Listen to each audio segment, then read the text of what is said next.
convidar para a composição da mesa de abertura do nosso evento, representando o magnífico reitor da Universidade Federal do Ceará, o pró-reitor de pesquisa e pós-graduação, professor doutor Antônio Gomes de Souza Filho.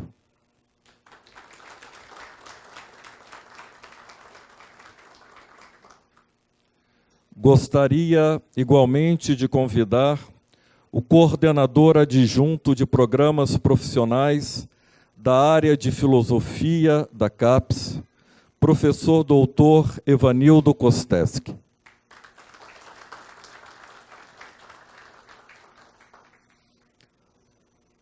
Convidamos também para compor a mesa de abertura o professor doutor Antônio Edmilson Pascoal, coordenador nacional do mestrado profissional em filosofia.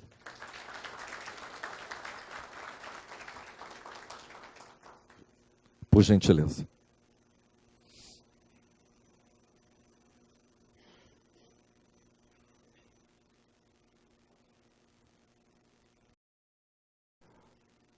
Passo a palavra ao nosso pró-reitor de pesquisa e pós-graduação da UFC, para as suas saudações, o professor doutor Antônio Gomes de Souza Filho.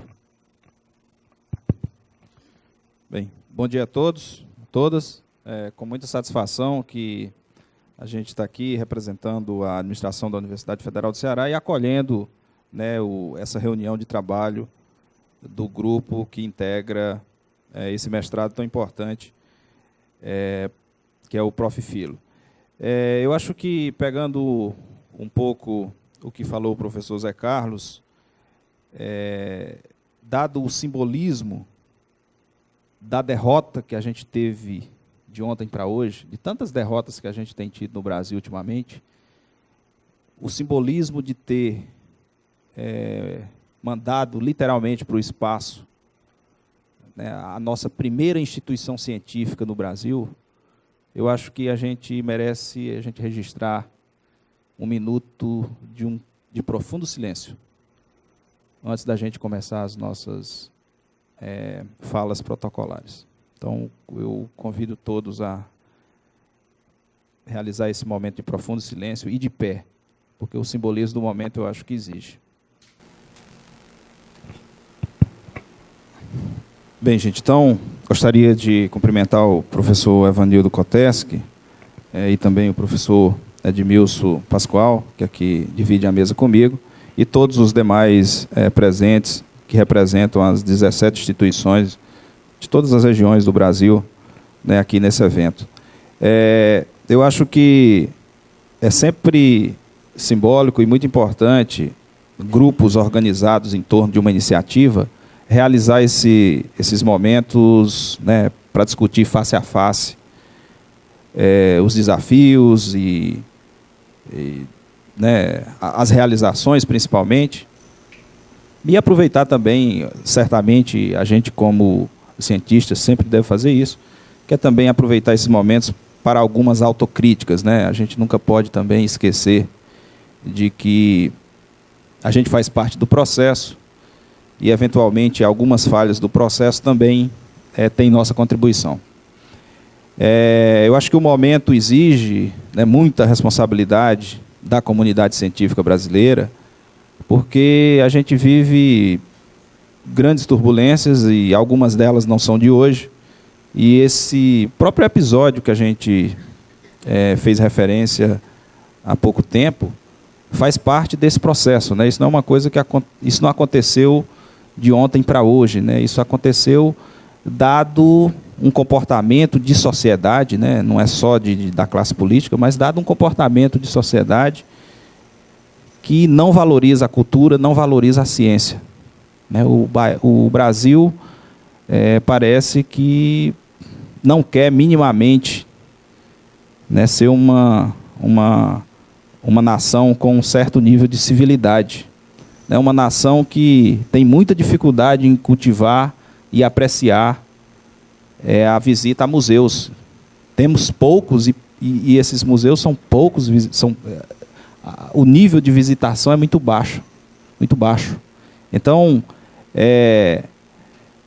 nesses momentos que acontecem tragédias, né, como essa, a gente toma como um choque, mas é importante a gente fazer uma reflexão onde é que a gente também pode contribuir para criar essa cultura de valorização da nossa história, né? Parece que a gente está ficando uma sociedade sem passado, e uma sociedade que não cultiva isso, ela também fica sem futuro. E se ela não cultivar isso, vai ficar sem passado no futuro. Então é com muita tristeza que a gente presencia o momento, e não tem como a gente não fazer referência que isso pode acontecer a qualquer momento em nossas universidades e em tantas outras instituições que a gente tem, porque elas padecem do mesmo problema, né? Então, recentemente, né, nessa questão da pós-graduação, voltando um pouco mais para o objetivo dessa reunião de vocês, esse sistema, né, toda essa crise que a CAPES passou, né, com esse manifesto que foi feito de um corte desastroso no orçamento, e que, de alguma forma, está pelo menos sinalizado que continua no orçamento do próximo ano, né, o sistema com um corte brutal de financiamento, de bolsas. Então, são sintomas do momento que a gente precisa ficar muito atento, porque, no mínimo, a nossa comunidade científica tem que fazer a parte dela. E a melhor forma da gente fazer isso, além da nossa atuação política, é fazer bem o que a gente... fazer bem aquilo que é o nosso propósito, que é formar bem as pessoas que integrarão no futuro os quadros desse país, né?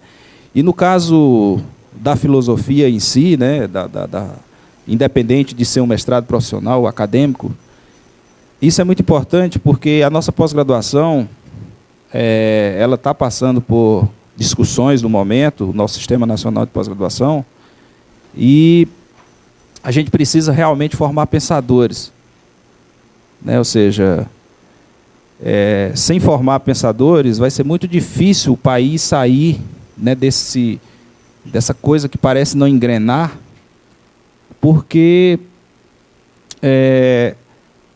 a gente vive umas contradições como sociedade, não só o Brasil, mas o mundo, que aparentemente eram para estar resolvidas, e a filosofia pode nos ajudar muito a trabalhar essas questões e nos alertar para algumas coisas, né? A gente, como sociedade, como humanidade, é a única espécie desse planeta que é capaz de contar a sua história de 14 bilhões de anos. Olha que maravilha. Nós somos capazes de contar toda a nossa história do universo, incluindo a nossa, de 14 bilhões de anos, né? E, ao mesmo tempo, nós ignoramos completamente os resultados da ciência, né, que nos alerta o tempo inteiro das tragédias iminentes que a gente pode ter que passar. E aí a gente pode citar vários exemplos, né, a própria exploração desenfreada e sem limite dos recursos do planeta, né, a própria questão do aquecimento global, que a gente está contribuindo de forma acelerada.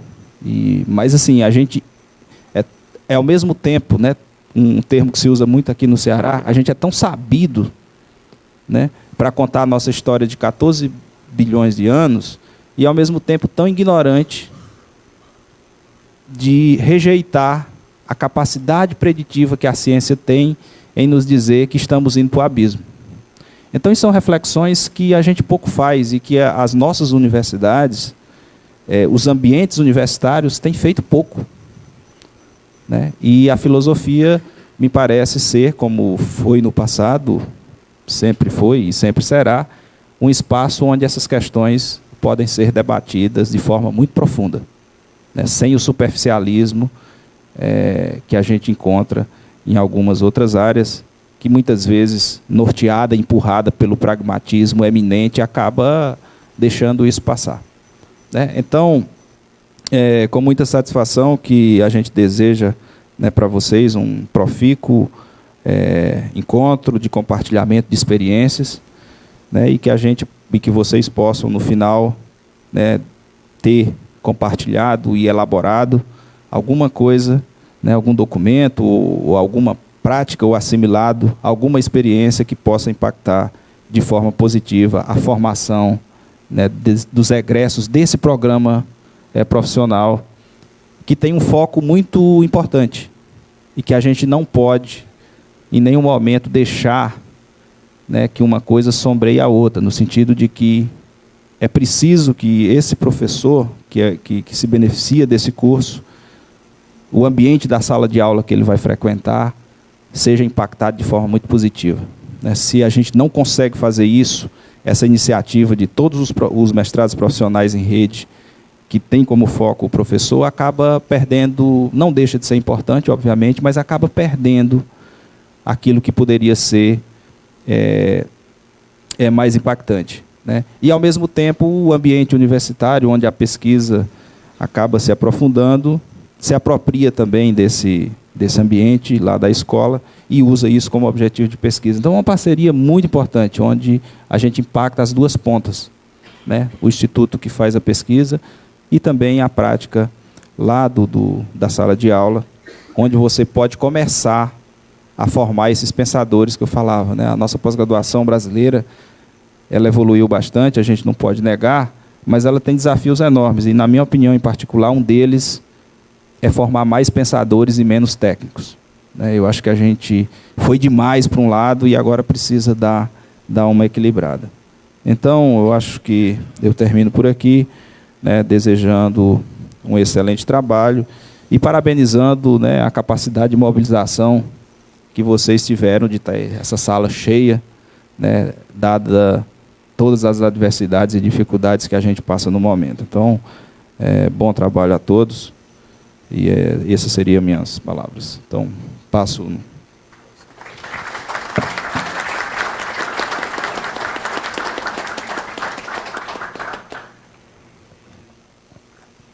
Agradecemos ao professor Antônio Gomes, pró-reitor de Pesquisa e Pós-Graduação da UFC, e passamos a palavra ao professor Evanildo Kostevski, coordenador adjunto de programas profissionais da área de filosofia da CAPES. Bom dia a todos, a todas. Obrigado, professor Zé Carlos.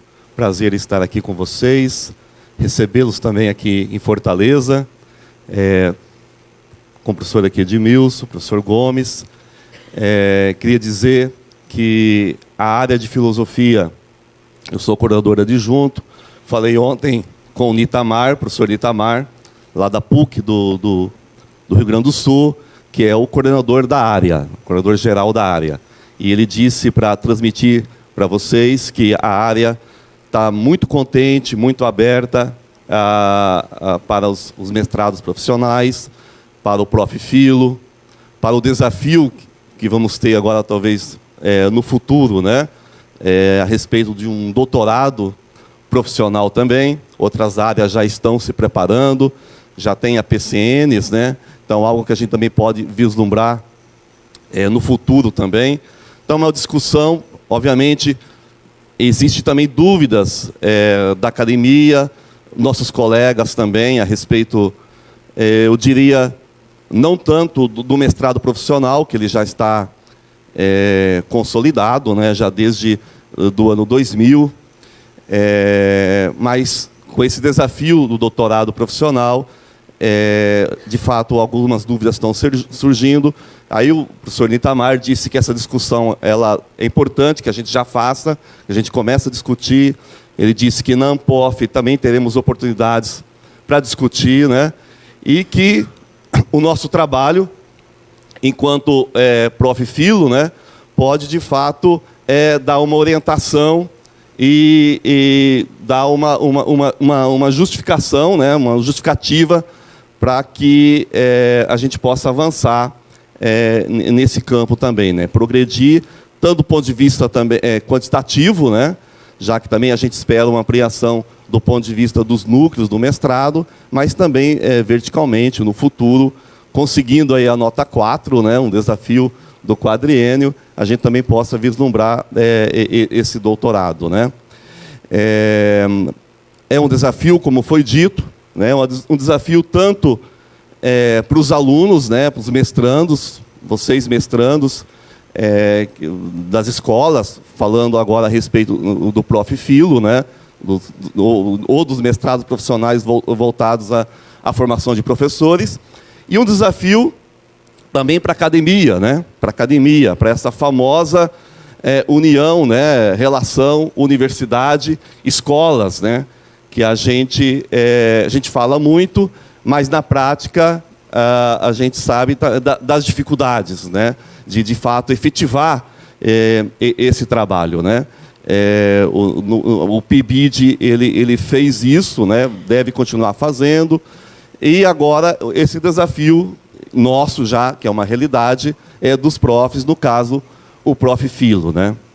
É interessante, por exemplo, a gente fala dessa dificuldade a partir da academia, né, enquanto professores, e como se a filosofia, no nosso caso, né, tivesse que ficar apenas na academia, voltada apenas para a pesquisa acadêmica, né? E a gente se esquece, olhando para o Brasil, para a realidade do Brasil, que se a gente for olhar para a história da filosofia, a filosofia teve muito mais presente no ensino médio ou no ensino secundário, o nome que teve na história, né, do que propriamente no ensino superior, né? Por exemplo, obviamente na colônia tivemos alguns cursos de licenciatura, não existia a disciplina de filosofia naquela chamada humanidades, mas a filosofia estava ali presente, né, na discussão dos clássicos, da retórica, estava ali presente, né? No Império, né, com a criação do Colégio Pedro II, no início toda uma dificuldade, mas a filosofia acabou se consolidando depois com a República, e é referência para nós também hoje, né, o Colégio Pedro II, como exemplo, né, de filosofia no ensino médio. Eu até estou lembrando aqui do nosso Farias Brito, né, nosso filósofo aqui cearense, que queria viver da filosofia, né? E no início do século XX, como se podia viver da filosofia? Ele já era professor na área de Direito, lá em Belém, né? Mas ele queria viver da filosofia. Qual era a única possibilidade? O Colégio Pedro II, né? Então foi com a sua família, com agregados, foi lá para o Rio de Janeiro, fez concurso, passou, não foi nomeado, foi nomeado o Cris da Cunha, mas sorte dele, o Cris da Cunha morreu, e ele assumiu a cátedra... a cátedra de Lógica, e ficou lá até sua morte, em 1917, né? Então, Farias Brito aí como um exemplo de um que queria viver para a filosofia e buscou a única possibilidade na época, que era uma filosofia no ensino médio, né? Ora, os cursos superiores de filosofia, apenas a partir de 1930, 1940, com a USP, né?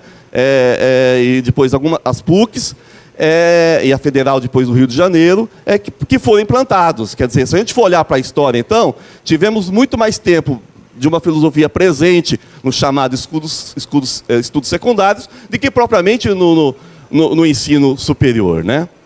Mesmo lá em relação à USP, por exemplo, que não tinha assim, o ensino médio como foco, mas a gente não pode esquecer que ela trouxe a história da filosofia, né, para a filosofia. Uma filosofia produzida a partir da história da filosofia. E quer queira, quer não, com todos os problemas, é a filosofia que a gente faz também hoje no ensino médio, né? Quer dizer, a gente não pode prescindir da história da filosofia. Então, assim, de fato é um desafio essa relação universidade e escolas. Particularmente, eu considero, né, aí, os mestrados profissionais, né, como uma oportunidade, né, e talvez invertendo um pouco o movimento, né, porque normalmente a gente vai da academia para o trabalho, para as profissões, no caso, para as escolas, né. Aqui o movimento parte, obviamente, os professores estavam na academia antes, mas agora parte das escolas, né, das profissões, para a academia e depois retorna novamente para a academia, né? Então, um movimento aí que tende a enriquecer a própria universidade, a própria academia e também o trabalho, no caso, as escolas, as profissões, né? Então, de fato uma oportunidade. E voltando, né, a área de filosofia está assumindo esse desafio, né? Esse desafio, com a avaliação agora que teremos também do PROF e também do outro mestrado profissional que a gente tem aqui no Brasil, lá no Rio de Janeiro, né, justamente no Pedro II e acho que no Instituto Federal também. Então, a gente está, a respeito das avaliações, né, a CAPES está passando por uma reestruturação interna, quer dizer, uma discussão, né? Isso já estava previsto, então tudo está sendo discutido, né? Desde a PCN, fichas de avaliação, se vai ser quadriênio, se vai voltar a ser triênio, o que tem que pesar mais, trabalho técnico, bibliográfico, teses, dissertações, ou seja, tudo isso está sendo discutido. Então, é interessante também porque a gente vai ter a oportunidade de participar disso, né? Então, a gente vai ter que definir os critérios de área da filosofia. Para fazer isso, temos que esperar ainda como é que vai ser as orientações que vêm dessa discussão que está sendo feita, né? São vários grupos de trabalho né, voltados a essa discussão e teremos, então, esperamos, para o ano que vem, uma orientação mais, né, mais precisa a respeito desse processo de avaliação e, no caso da filosofia, temos que preparar o nosso documento de área, né? Já para o ano que vem, né? Lá no mês de junho, julho, isso já deve estar pronto, né? E é um trabalho que nós vamos ter que fazer, né? Então, obviamente, cabe à área, né? Eu como coordenador, mas assim, a gente vai ter que fazer isso juntos, né? Vamos ver, então, já começamos uma discussão, né? Mas assim, vamos ver também como a gente pode, de fato, alcançar, né, critérios justos, né? De avaliação. Uma novidade, por exemplo, que está se falando é da autoavaliação. A CAPES vai instrumentalizar a autoavaliação. Isso já, de fato, já é feito, né? Todo coordenador sabe, quando prepara lá o Sucupira, tem que colocar no início como é que vai o curso. Agora, isso vai ser institucionalizado, né? Então, a autoavaliação vai contar agora oficialmente, né? Então, assim, cabe todo mundo, honestamente, né? Ver, olhar o trabalho que está sendo feito, e aquilo que deixou de se fazer, e honestamente fazer essa autoavaliação, porque isso também é um aspecto agora que vai entrar na avaliação geral, e se espera muito dessa autoavaliação. É algo assim que está se esperando muito. Bom, é isso, a gente vai aí se conhecendo, conversando, né? E esperamos que tudo corra bem nesses 3 dias. E, bom, aí depois, no final, a gente vai dar algumas orientações práticas a respeito do almoço. São outras coisas aí que a gente, como anfitrião, a gente também sente obrigação também depois de fornecer também depois. Ok, obrigado.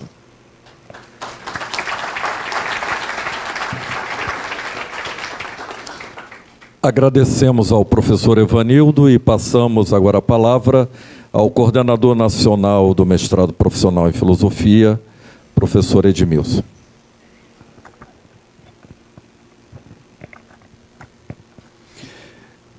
Também gostaria de desejar um bom dia a todos e, de início também, fazer, de certo modo, minhas palavras do professor Antônio Gomes sobre o Museu Nacional e pensando que, de certo modo, o trabalho com a educação é uma espécie de trabalho que ele tem, parece que inerente a ele, uma espécie de frustração constante, isto é, um esforço e, ao mesmo tempo, uma espécie de balde d'água que nós recebemos a cada momento. Então, de certo modo, isso traduz um pouco, a tristeza que produz em nós, traduz um pouco um modo, parece que é o modo de ser daqueles que trabalham com educação hoje. Eu acho que cada um de nós conhece isso, não só nesse episódio, mas a cada momento, a cada esforço, de certo modo, uma força contrária que, de fato, parece que nesse país nós vamos ter muita dificuldade até que se entenda o valor da cultura, da educação e assim por diante. Mas, ao mesmo tempo também, eu acho que esse encontro aqui sinaliza o fato de que nós continuamos fazendo força no sentido contrário a essa força inercial que tem nesse país, né? E é essa força, nesse sentido contrário, que eu pretendo colocar em relevo aqui, uma vez que devemos tomar o PROF, né, como uma das grandes conquistas da área de filosofia, né? E nesse sentido, eu gostaria de lembrar que esse evento, ele começa, de certo modo, em torno de 2012, na Ampof, em Curitiba. Tem aqui na minha frente o professor Eduardo Barra, que testemunha disso, e várias outras pessoas aqui, quando se começou a conversar sobre a possibilidade da criação, o que seria o Prof. Filosofia naquela época, nem tínhamos o nome que temos hoje ainda, e isso foi feito depois na forma de uma rede de debates, e essa rede de debates na internet, depois fisicamente em 2014, na Ampof também, em Campos do Jordão, até aquela reunião imensa, numa sala imensa, e essa sim causou um impacto positivo, né, quando aconteceu aquilo, aquela votação, e deliberamos pela criação do PROF. Então, um PROF é um programa de pós-graduação da área de filosofia. Ele não é um programa de pós-graduação dessa ou daquela pessoa, simplesmente dessa ou daquela instituição, mas é um programa da área. E isso é algo extremamente importante, porque, de um certo modo, a área de filosofia assume, isso nesse debate na Ampof, o desafio que é o ensino de filosofia. Então, esse desafio se torna um desafio nosso. E nesse sentido, eu lembro então, 2016, na sequência, o programa foi aprovado, 2017 entraram os primeiros, e aqui nós temos uma antinomia, os primeiros alunos professores, professores-alunos do PROF. Os alunos do PROF são professores também. Nós partilhamos essa relação de coleguismo com aqueles que entram como aluno nesse programa. São tão professores quanto nós também. E eu diria que, em termos de experiência com o ensino médio, que é o objeto, o ensino de filosofia no ensino médio, que é o objeto de trabalho do Prof. Filo, esses professores que entraram como alunos, eventualmente são os nossos professores. Isto é, a instituição, universidade, também como mencionou o professor Antônio Gomes, ela também se recicla, ela também se alimenta desse tipo de trabalho que é feito e que, no caso do Prof. Filo, é o trabalho mais importante, que é o trabalho nas escolas, que é o trabalho que ele tem que chegar, então, a impactar também a sala de aula.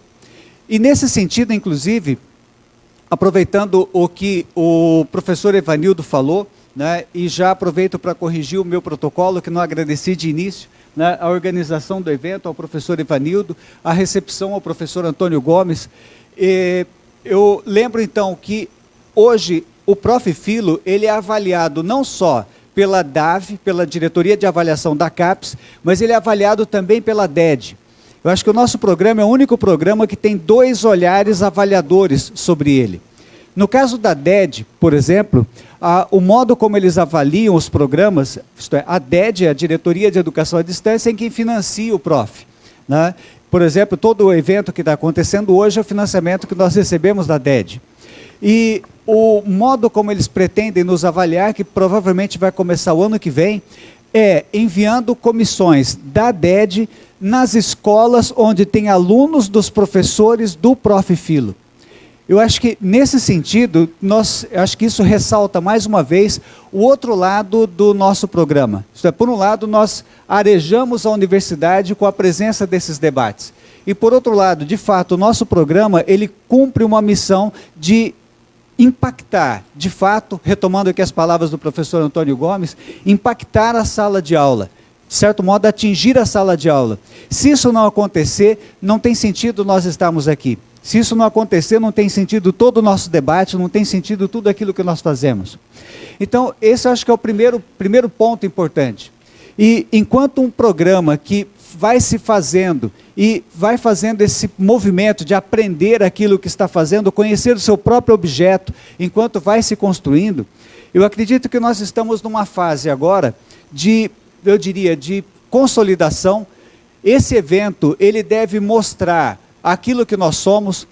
uma coisa que vários que estão aqui hoje, como alunos do Prof, na época perguntavam o que tem que ter no projeto, o que eu devo fazer.